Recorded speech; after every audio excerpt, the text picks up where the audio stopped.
ଏଥର ମିଟିଂ ସରିଲା ଏବେ ଟକିଂ ଷ୍ଟାର୍ଟ।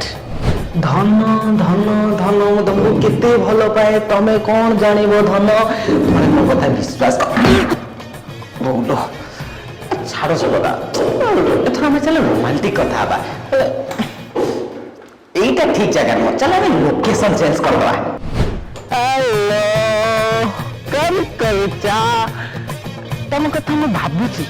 ওহো আরে তম কথা মু কোন করিকি সকালে সন্ধ্যা বেলে দুপুরে কইছিল না সদাবেলে মু তম কথা ভাবে। লক্ষ্মী তুমি ଟିକେ ବୁଝିବାକୁ ଚେଷ୍ଟା କର ବୁଝିଲ। ତମେ ଶୁଣ ତମକୁ ବହୁତ ଭଲ ପାଏ ତମେ ମାନେ ସକାଳେ ସନ୍ଧ୍ୟାବେଳେ ଦିପହରେ ରାତିରେ ସେଜରେ କନ୍ଥାରେ ବେଡସିଟ୍ ଉପରେ କେବଳ ତମରି କଥା ହିଁ ଭାବେ ଲକ୍ଷ୍ମୀ। ଦଉଛି ଦଉଛି ଟିକେ ୱେଟ୍ କର କିଏ ନାହାନ୍ତି ତ। ହଁ ନିଅ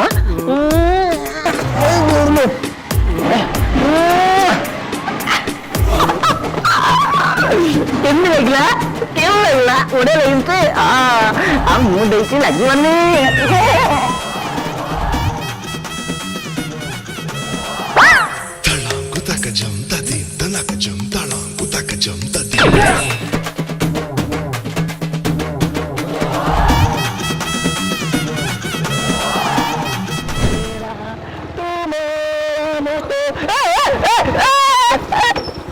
এইটা কো পাগলটা না গো সেটা মোবাইলে কথা হই গাড়ি চলাউছি।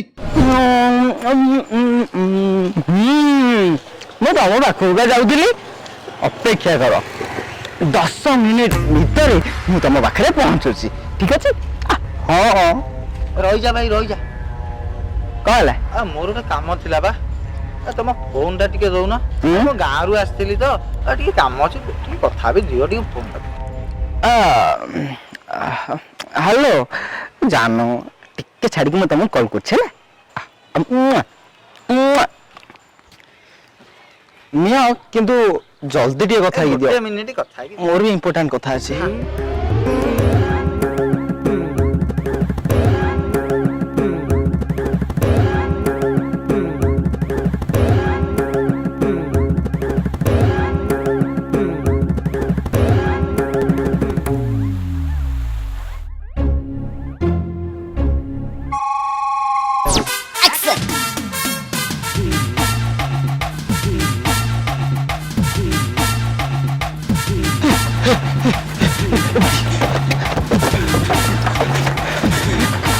ପ୍ରଭୁ ମୁଁ ଚୋରି ହେଇଗଲା ପୋଲିସ।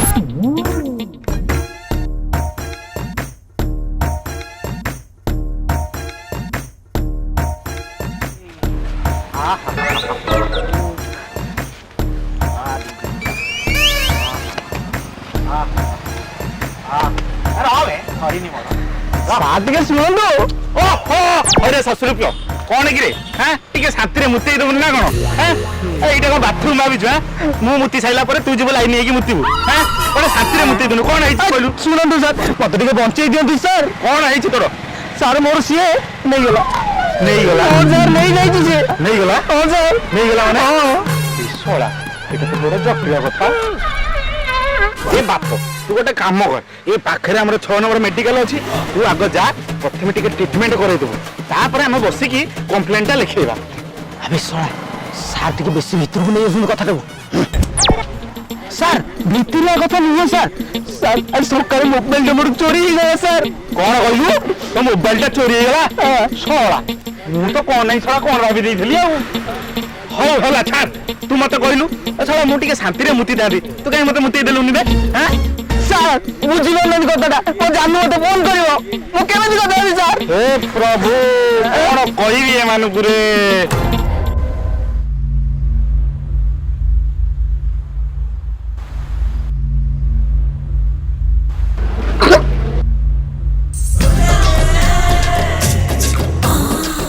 ଗଣିଖିଆ ଏଇଟା ମରଦଟା ଭଳିଆ ବାସୁଛି।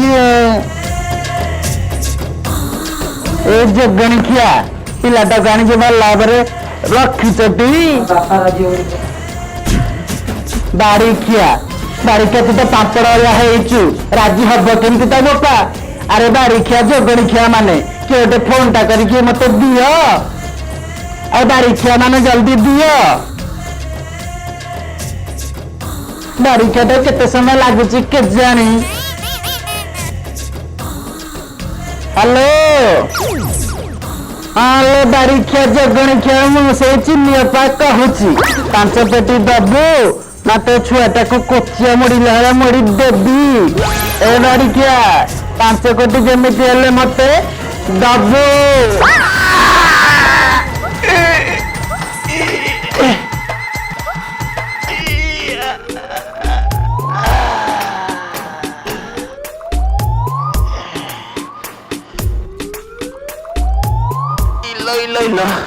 କିଆଟା ଗାଣ୍ଡିରେ ପଶିଗଲା।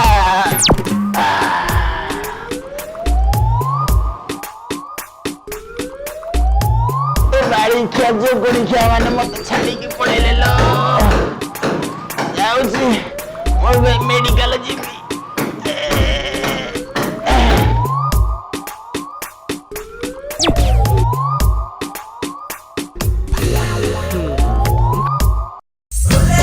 ଭାଇ ଟିକେ ଶୁଣ ଶୁଣ କୁଆଡେ ଯିବୁ? ଏ ଜଟଣୀ ପର୍ଯ୍ୟନ୍ତ ଯିବି।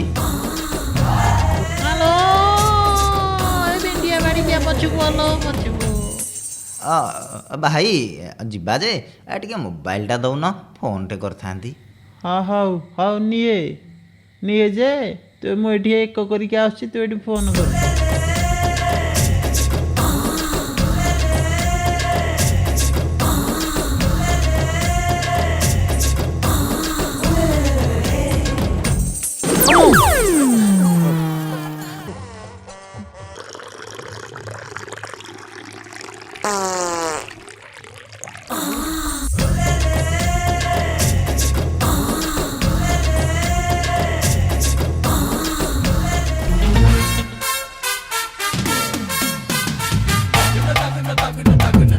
ଏ ବାଡ଼ିକିଆ ଯୋଉ ଗଣିକିଆଟା କୁଆଡ଼େ ଗଲା? ଏ ଭେଣ୍ଡିଆ ବାଡ଼ିକିଆଟାକୁ ମୋ ମୋବାଇଲ ନେଇକି ପଳେଇଲା। ନାଇଁ ଲୋ ମା ନା ଏ ଚିନି ଉପରେ ମୋବାଇଲ ନେଇକି ପଳେଇଲୁ ତ ଧର୍ମ ସହିବନି ରେ ବାଡ଼ିକିଆ। ତୁ ଅଧାରୁ ଯିବୁ ରେ ବାଡ଼ିକିଆ। ରହ ହଉ ମୁଁ ଦେଖିବି ତୁ କେମିତି ମୋ ମୋବାଇଲ ନେଇକି ରଖିବୁ। ଯାଉଛି ପୋଲିସକୁ ଫୋନ କରିବି। ଏ ଯୋଗୁଣିକ୍ଷା ପୋଲିସ ଏଇଠି। ଏ ପୋଲିସ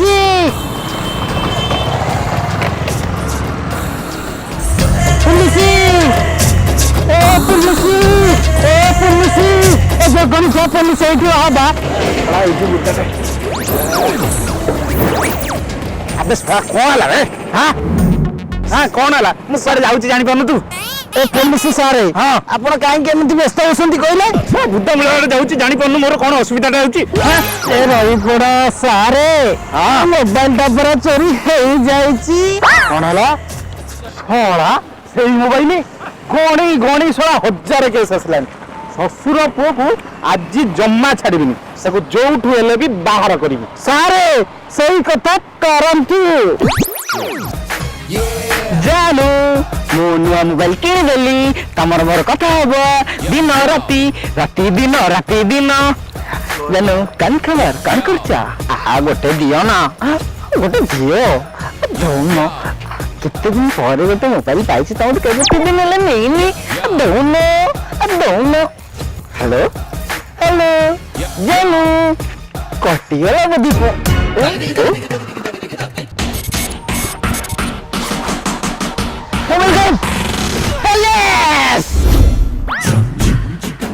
সার্টিফিকেট থাকলে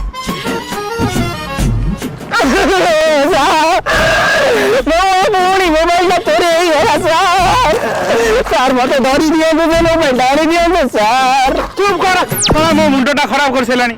ଟିଭି ରେଡିଓରେ ସବୁଆଡେ ବାହାରୁଛି, ନିଜ ମୋବାଇଲ ନିଜ ପକେଟରେ ରଖୁଛୁ, ତୁ କାହିଁ ବାହାରକୁ ଆଣିଥିଲୁ? ସାର୍ ଘରେ ନେଟୱାର୍କ ପାଇଲାନି ବୋଲି ମୁଁ ବାହାରକୁ ଗପି ଗପି ପଳେଇଲି। ଏଥର ନାମ ନେ। ଶଳା ମୁଁ ଯେମିତି ନାମ ନେଇଛି। କଣ ହେଇଛି ସାର୍? ଶଳା ତୋର ସିନା ଗୋଟାଏ ଗୋପି, ମୋର ବା 10-10ଟା ଗୋପି। ଶଳା ମୁଁ ଆସିଲା ବେଳେ ଫୋନରେ କେତେ ଶାନ୍ତିରେ ଗପିକିରି ଆସୁଥିଲି, ଆଉ ସେ ଦେଖେ ତ ମୋ ଫୋନଟା ନେଇଯାଇଛି।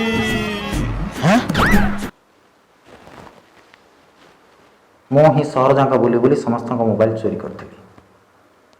କ'ଣ ପାଇଁ ପଚାରିବେନି? ମୁଁ ମାନୁଛି ଆଜିକାଲିର ବ୍ୟସ୍ତବହୁଳ ଜୀବନ ଭିତରେ ମୋବାଇଲର ବ୍ୟବହାର ନିତାନ୍ତ ଆବଶ୍ୟକ, କିନ୍ତୁ କିଛି ଲୋକ ସେଇ ମୋବାଇଲର ଅପବ୍ୟବହାର ଯୋଗୁଁ ନିଜ ଜୀବନକୁ ସଙ୍କଟରେ ପକାଉଛନ୍ତି। କେବଳ ନିଜ ଜୀବନକୁ ନୁହଁ, ନିଜ ପରିବାର ଲୋକଙ୍କୁ ମଧ୍ୟ। ଆଜିକାଲି ମୋବାଇଲରେ ଦୁନିଆ ଆପ୍ସ ବାହାରୁଛି, ଯେଉଁ ଆପ୍ସ ମାଧ୍ୟମରେ ପିଲାମାନେ ନିଜକୁ ପବ୍ଲିସିଟି କରିବା ପାଇଁ ବହୁତ ଖତରନାକ ଷ୍ଟଣ୍ଟ ମଧ୍ୟ ନେଉଛନ୍ତି। ଏଥିଯୋଗୁଁ ସେମାନଙ୍କ ଜୀବନ ବିପଦରେ ପଡ଼ୁଛି। କେବଳ ସେତିକି ନୁହେଁ, ନିଜ ଜୀବନର ମୂଲ୍ୟବାନ ସମୟ ପାଠ ପଢ଼ାରେ ଲଗାଇବା ଅପେକ୍ଷା ସେମାନେ ମୋବାଇଲକୁ ଦେଉଛନ୍ତି, ଯେଉଁଥିପାଇଁ ତାଙ୍କ କ୍ୟାରିୟର ଆଜି ବିପଦରେ ପଡ଼ୁଛି। ଘରେ ବୁଢ଼ା ବାପା ମାଆଙ୍କୁ ସମୟ ଦେବା ବଦଳରେ ପିଲାମାନେ ମୋବାଇଲକୁ ସମୟ ଦେଉଛନ୍ତି। ମା ମାନେ ଛୁଆଙ୍କୁ ସମୟ ଦେବା ବଦଳରେ ମୋବାଇଲକୁ ସମୟ ଦେଉଛନ୍ତି। ଟିଚର ମାନେ ଛାତ୍ରଙ୍କୁ ସମୟ ଦେବା ବଦଳରେ ମୋବାଇଲକୁ ସମୟ ଦେଉଛନ୍ତି। ଏଇ ହେଉଛି ଆଜିର ସମାଜ। ଆଉ ଏଇଥିପାଇଁ ଆମ ଦେଶ ଆଜି ପଛରେ ଗଣିତ ହେଉଛି। ଆଉ ଏହି କାରଣରୁ ହିଁ ମୁଁ କିଛି ଲୋକଙ୍କର ମୋବାଇଲ ଚୋରି କରିଥିଲି। ଆଉ ଏତିକି ଶିକ୍ଷା ଦେବାକୁ ଚେଷ୍ଟା କରୁଛି ଯେ ମୋବାଇଲର ବ୍ୟବହାର ସତ୍ ବାଟରେ କରନ୍ତୁ। ମୋବାଇଲର ବ୍ୟବହାର ଆବଶ୍ୟକ, ଆମ ଜୀବନରେ ମୋବାଇଲର ଆବଶ୍ୟକତା ରହିଛି, କିନ୍ତୁ ଅପବ୍ୟବହାର କରନ୍ତୁ ନାହିଁ। ନିଜ ଜୀବନକୁ ଓ ନିଜ ପରିବାର ଲୋକଙ୍କ ଜୀବନକୁ ସଙ୍କଟରେ ପକାନ୍ତୁ ନାହିଁ। ଯଦି ମୋର କହିଥିବା କଥା ଆପଣଙ୍କୁ ଭଲ ଲାଗିଥାଏ ତେବେ ନିହାତି ଥରୁଟିଏ ଚିନ୍ତା କରିବେ, ମୋବାଇଲର ସଦ୍ବ୍ୟବହାର କରିବେ। ରହୁଛି, ନମସ୍କାର।